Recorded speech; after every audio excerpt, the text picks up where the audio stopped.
రాజధాని అమరావతి సాంకేతిక నగరంగా అడుగులు వేస్తోంది. క్వాంటం వ్యాలీలో దిగ్గజ సంస్థలు క్యూ కడుతున్నాయి. ఇప్పటికే క్వాంటం కంప్యూటర్ ఏర్పాటుకు ఐబీఎం ముందుకు రాగా, తాజాగా మైక్రోసాఫ్ట్ కూడా అమరావతిలో పరిశోధనా కేంద్రం పెట్టేందుకు సిద్ధమైంది. కొద్ది రోజుల్లోనే ప్రభుత్వంతో అవగాహన ఒప్పందం కుదుర్చుకోనుంది.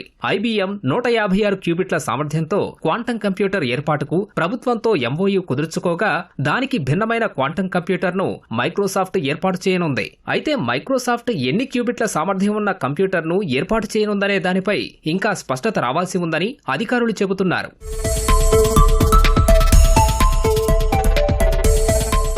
మైక్రోసాఫ్ట్ కోసం అమరావతి క్వాంటం వ్యాలీలో 4000 చదరపు అడుగుల విస్తీర్ణం ఉండే మరో భవనాన్ని నిర్మించాల్సి ఉంది. దీన్ని సంస్థ సొంతంగా నిర్మించుకుంటుందా, ప్రభుత్వమే నిర్మించి ఇవ్వాలా అనే దానిపై ఎంఓయూ కుదుర్చుకునే సమయానికి స్పష్టత వస్తుందని అధికారులు చెబుతున్నారు. అమెరికాలోని ప్రధాన కేంద్రంలో 50 క్యూబిట్స్ సామర్థ్యంతో క్వాంటం కంప్యూటర్ను మైక్రోసాఫ్ట్ ఏర్పాటు చేసింది.